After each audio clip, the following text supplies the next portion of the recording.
다 함께 사도신경 신앙 고백을 드리시겠습니다.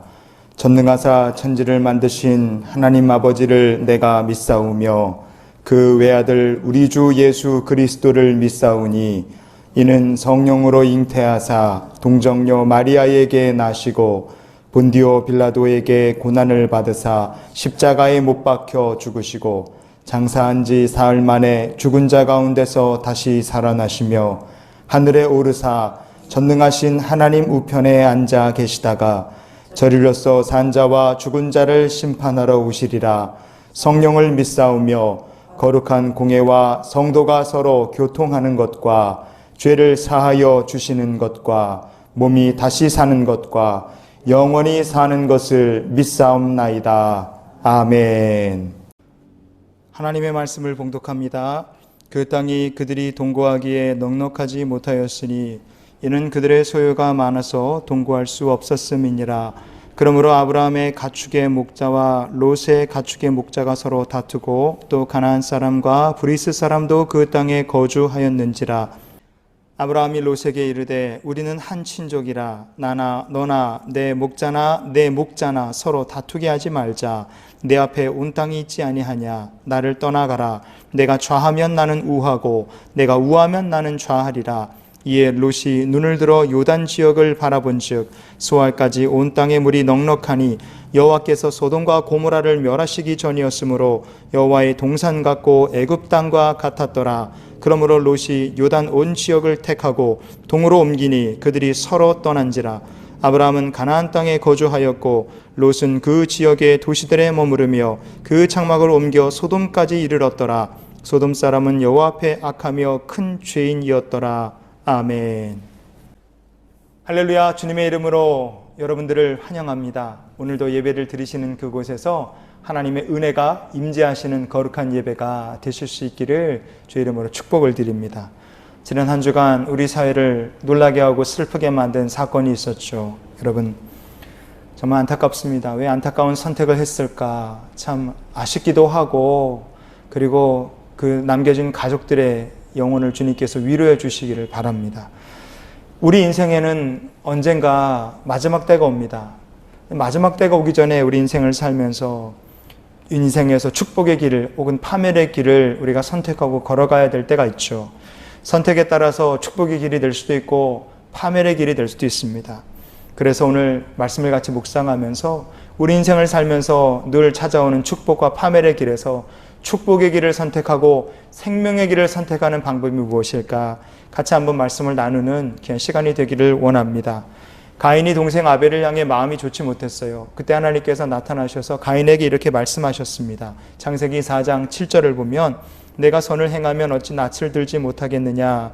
선을 행하지 아니하면 죄가 문에 엎드려 있느니라. 죄가 너를 원하나 너는 죄를 다스릴지니라. 아멘. 이 말씀이 하나님께서 가인에게 주신 말씀입니다. 가인아, 너 왜 동생 시기하느냐. 너 그렇게 하다가는 죄가 문 앞에 엎드린다. 죄가 너를 주관하지 못하도록, 죄가 너를 다스리게 하지 못하도록 너 마음에 악한 생각을 품지 말아라. 하나님께서 직접 가인에게 찾아오셔서 말씀해 주셨습니다. 그러나 안타깝게도 가인은 악한 생각에 결국은 분노를 이기지 못하고 동생을 때려 죽이고 맙니다. 요셉은 어땠습니까? 하나님께서 요셉에게 주신 꿈이 있었어요. 그런데 형들의 시기를 받아 요셉이 팔리고 종이 되고 억울하게 옥살이를 하는 모든 과정 속에서 하나님께서 요셉을 직접 찾아오셔서 요셉에게 야, 너 이렇게 어려움 당하는데 낙심하지 말아라 말씀해 주신 적이 없으세요. 악한 일을 하려는 형들을 하나님께서 직접 막으신 적도 없고, 보디발의 아내가 그렇게 못된 마음을 품고 요셉을 밀고 하는 그 과정 속에서도 하나님께서 직접 나타나셔서 문제를 해결해 주시거나 그렇게 하면 안 된다고 하나님께서 뜯어 말리신 적도 없습니다.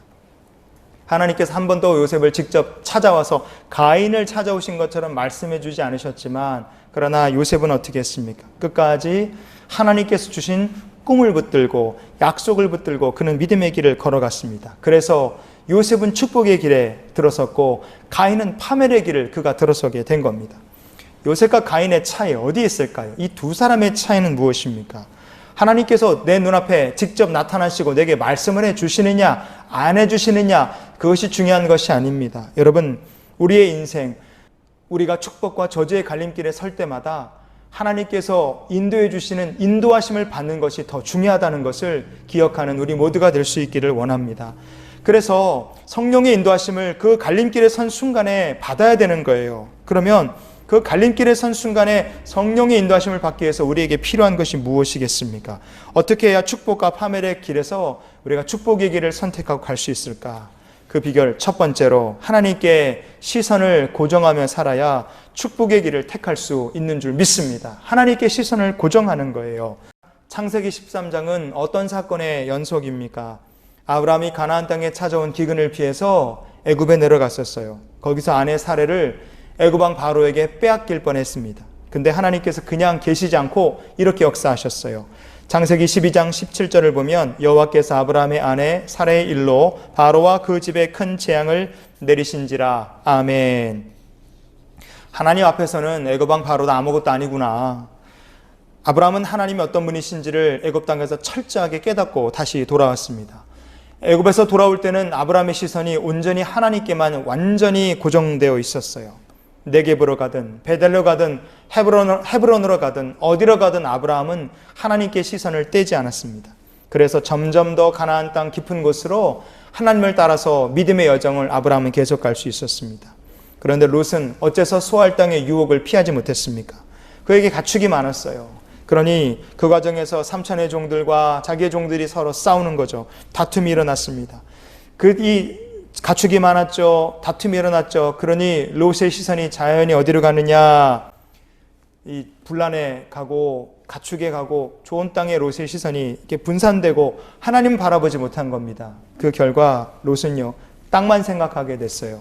창세기 13장 10절에 보면 이에 롯이 눈을 들어 요단 지역을 바라본즉 소알까지 온 땅에 물이 넉넉하니 여호와께서 소돔과 고모라를 멸하시기 전이었으므로 여호와의 동산 같고 애굽 땅과 같았더라. 아멘. 애굽 땅과 같았더라는 말이 왜 나왔겠습니까? 아마 롯이 그 애굽 땅에서 있다가 올라왔기 때문에 그 잠깐 있었던 애굽 땅의 좋은 땅이 마음속에 굉장히 강력하게 그의 인상에 남았던 것 같습니다.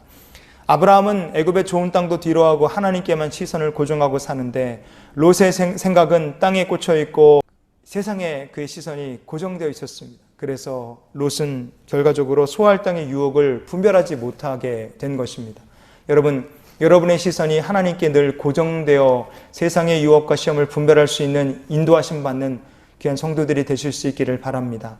여러분, 사망의 길, 생명의 길, 어느 길이 옳은 길인가 하나님께 시선이 고정된 자는 하나님께서 선한 길로 생명길로 반드시 인도해 주실 줄 믿습니다. 두 번째로 우리가 어떻게 하면 축복과 저주의 갈림길에서 축복의 길을 선택할 수 있겠습니까? 두 번째로 하나님 중심으로 생각해야 축복의 길로 인도함을 받는 줄 믿습니다. 하나님 중심으로 생각하는 거예요. 창세기 13장 6절 말씀해 보니까 그 땅이 그들이 동거하기에 넉넉지 못하였다 그랬습니다. 왜 땅이 좁았습니까? 아니 베델 골짜기가 얼마나 큰 땅인데 왜 거기가 좁습니까? 그만큼 아브라함과 롯은 이미 많은 물질을 소유한 거부가 되어 있었던 겁니다. 그런데 롯은 좋은 땅만 생각했습니다. 그래서 다툼이 일어나니까 이 다툼 그 자체에만 롯은요 시시비비를 가리고 이 문제를 빨리 해결해야 되겠다는 생각만 있었죠. 그러나 롯이 바라보지 못하는 것을 아브라함은 바라봤습니다. 왜냐하면 아브라함의 시선이 누구를 향하고 있고 하나님을 향하고 있고 아브라함의 생각이 누구를 중심으로 하고 있습니까? 그는 하나님을 중심으로 모든 것을 생각하는 사람이었기 때문에 그렇습니다. 창세기 13장 7절을 보시면 그러므로 아브라함의 가축의 목자와 롯의 가축의 목자가 서로 다투고 또 가나안 사람과 브리스 사람도 그 땅에 거주하였는지라. 아멘. 이 말씀을 보면요 우리가 하나 눈여겨볼 것이 있습니다. 바로 그 땅에 같이 거주하는 가나안 사람과 브리스 사람에 대한 이야기입니다. 아브라함이 삼촌이고 롯은 조카예요. 아브라함이 이 롯의 목자들과 자기의 목자들이 땅 때문에 다투는 문제를 놓고 당연히 롯을 얼마든지 혼낼 수 있고 쫓아버릴 수도 있었습니다. 그런데 왜 아브라함은 모든 것을 이렇게 신속하게 양보하면서 이 문제를 빨리 해결하려고 이렇게 신속하게 문제를 처리했을까요? 그것은 이 베델 골짜기 그곳에 있는 사람들 이미 이 가나안 족속들 그리고 브리스 족속들은 아브라함이 저 집이 무슨 집인지를 다 알고 있어요. 왜? 그들은 하나님을 따라서 온 사람들이다. 저들은 하나님을 섬기는 사람들이라고 말하는데, 저들이 애굽에 갔다가 부자가 돼서 돌아왔는데, 부자가 돼서 돌아와서 베델에 와갖고 하는 일이 뭐냐? 집안 식구들끼리 실컷 싸우는 거예요. 눈만 뜨면 다투는 거를 만약에 세상 사람들에게 보여준다면 여러분, 그게 무슨 꼴이 되겠습니까? 여러분, 한번 생각해 보십시오. 내가 예수 믿는 사람이라고 주변 사람들이 다 아는데 그 집에서 맨날 싸우는 소리가 나요. 교회가 있는데 교회에서 은혜롭게 기도하고 찬양하고 예배드리는 소리가 나지 않고, 예배 끝나자마자 성도들이 싸우고, 교회 문 앞에서 싸우고, 교회 마당에서 싸우고, 동네가 떠들썩하게 싸우고, 변호사 선임해서 싸우고, 법정을 자기 집 마냥 들락날락하고, 그렇게 교회가 분열을 일으키고 싸우는 모습을 보인다면, 교회가 아무리 큰들, 아무리 복을 많이 받았든, 아무리 사람이 많이 모인들, 그 교회가 하나님께 영광을 돌릴 수 있겠습니까? 롯과 아브라함은 부자입니다. 이미 부자예요. 아쉬울 것이 없습니다. 그런데 왜 아브라함은 손해를 감수하더라도, 롯이 자기의 조카이지만 왜 모든 것을 빨리 포기하고 신속하게 이 문제를 해결해 버리려고 했겠습니까?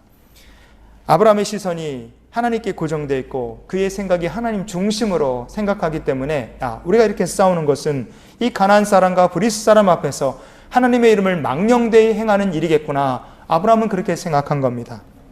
아브라함이 그렇게 생각했기 때문에 그의 생각이 달랐고 행동이 달랐고, 그래서 결과적으로 아브라함은 소알 땅의 유혹을 그가 피해갈 수 있었습니다.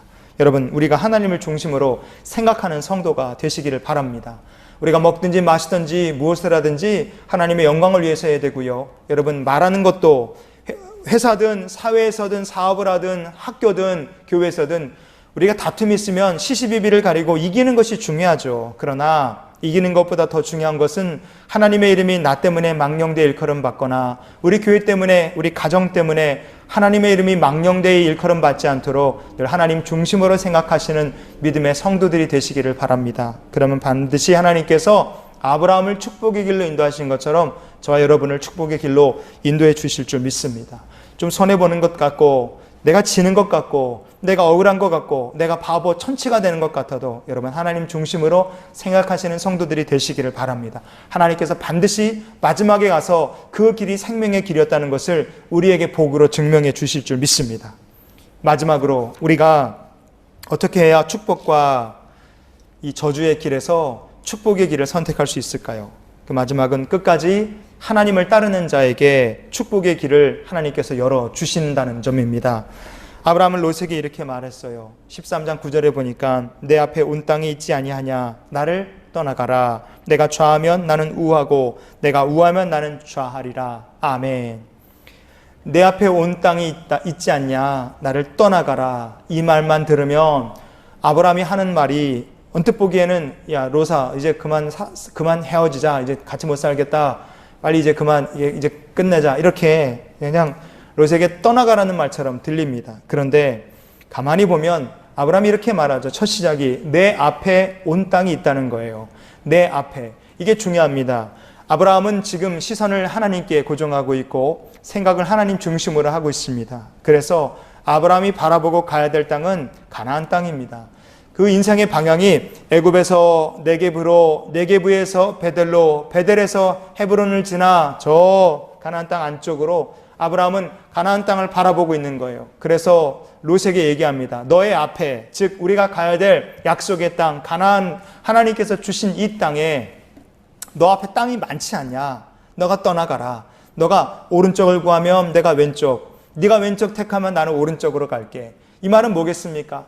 너 아예 떠나서 네 멋대로 살아라. 다시는 내 꼴도 보기 싫다. 이 얘기가 아니라, 롯아, 우리가 가야 될 이 앞길에 땅이 많아. 하나님이 인도하시는 땅이지. 하나님이 약속으로 주신 땅이야. 여기 우리가 좀 힘들고 불편한 것이 있어. 지금은 좀 떨어져 살아야 될지 모르지만, 그러나 내가 우하면 내가 좌할게. 이 말은 뭐겠습니까? 야, 너 떠나지 말아라. 우리가 같이 끝까지 하나님의 말씀을 따라서 살자. 아브라함은 롯에게 이 이야기를 하고 있는 겁니다. 그런데 롯은 어떻게 했습니까? 말씀을 보면 11절에 이렇게 말하죠. 그러므로 롯이 요단 온 지역을 택하고 동으로 옮기니 그들이 서로 떠난지라. 롯은 요단 쪽을 택하고 가나안 땅과 반대로 가버렸어요. 가나안으로 들어가지 않고 가나안 바깥을 향해 점점점 롯의 발걸음이 나가버리는 겁니다. 네게브에서 베델로, 베델에서 헤브론으로, 헤브론에서 더 가나안 안쪽으로 들어가는 아브라함의 믿음의 여정과 롯의 여정은 반대였어요. 하나님의 말씀, 약속과 점점 반대되는 길을 롯은 걸어갔습니다. 그 결과 롯은 소알 땅의 유혹을 그가 분별하지 못하게 된 겁니다. 아브라함과 롯의 결과는 비슷해 보였습니다. 오히려 롯의 선택이 더 스마트하고 더 좋아 보였죠. 그런데 결과는 어떻게 됐습니까?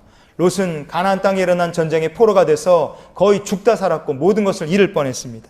베드로후서 2장 7절 말씀에 보니까 무법한 자들의 음란한 행실로 말미암아 고통당하는 의로운 롯을 건지셨으니 아멘. 여호와의 동산처럼 멋진 곳인 줄 알았죠. 가면 잘 살 줄 알았을 겁니다. 그런데 소돔성에 들어가 살았던 롯은 그 땅에서 고통당하며 살았어요. 그의 소돔성에서의 삶이 그렇게 행복하거나 아름답지 못했습니다. 나중에 소돔과 고모라가 심판받아 롯은 간신히 구원받았지만 그의 모든 것을 잃어버렸고 나중에 그의 딸들과 참 말하기 부끄러운 일들을 롯은 저지르고 맙니다. 롯은 점점 완전히 몰락해가는 인생을 살게 돼요. 하지만 아브라함의 인생은 어땠습니까? 롯이 좋은 땅을 택해서 떠났을 때 하나님께서 아브라함을 인도해 주셨고 아브라함은 하나님의 인도하심을 따라서 가나안 땅 더 깊은 곳으로 헤브론을 향해 나갑니다. 거기서 가나안 땅에서 일어난 전쟁의 소식을 듣고 자기 집에서 길린 종들을 데리고 소년들 데리고 전쟁에 참여해서 가나안 땅에 일어난 왕들의 전쟁에서 승리하고 롯을 구해서 무사히 돌아와요. 살렘왕 멜기세덱이 아브라함을 축복해줬고 소돔왕이 와서 아브라함에게 쩔쩔매면서 사람을 내게 달라고 간청하는 일이 일어납니다. 정말로 엄청난 일들을 아브라함은 겪게 된다 이거예요. 나중에 하나님께서 아브라함에게 약속대로 이삭을 주셨고 그 이삭에 대해서 성경은 이렇게 말합니다. 창세기 26장 13절 말씀이에요. 그 사람이 창대하고 왕성하여 마침내 거부가 되어 아멘. 아브라함뿐 아니라 이삭도 하나님께서 창대하고 왕성하고 거부가 되는 복을 주셨어요. 자신뿐 아니라 그 자녀 때에도 하나님께서 복 주시는 집안이 됐습니다. 아브라함과 롯의 선택 비슷해 보였지만 결과는 너무 달랐습니다. 그래서 그들의 인생의 결과도 한 사람은 점점 잘 되는 길, 한 사람은 점점 몰락해서 완전히 몰락해버리는 길을 걸어가게 된 겁니다. 여러분, 모든 사람이 다 축복의 길을 원합니다. 그런데 왜 어떤 사람들은 저주의 길을 걸어가게 됩니까? 분별하지를 못하는 거죠. 성령의 인도하심을 받지 못했기 때문에 그렇습니다. 오늘 말씀을 정리해보면 우리가 이런 결론을 내렸으면 좋겠습니다. 여러분, 축복과 저주의 갈림길에서 항상 축복의 길을 선택하고 하나님께서 인도해 주시는 생명의 길을 가기를 원하십니까? 그러면 하나님께 여러분의 영적 시선을 고정하시며 사시기를 바랍니다. 항상 하나님을 중심으로 생각하시고 끝까지 하나님을 따르며 축복의 길을 걸어가고 성령의 인도하심을 받는 저와 여러분의 삶이 되실 수 있기를 주님의 이름으로 축원을 드립니다. 기도하시겠습니다. 하나님, 축복과 저주가 우리를 기다리고 있는 이 시대에 항상 성령의 인도하심 받아서 축복의 길을 걸어가고 생명의 길을 걸어가는 우리 모두가 되게 해주시옵소서.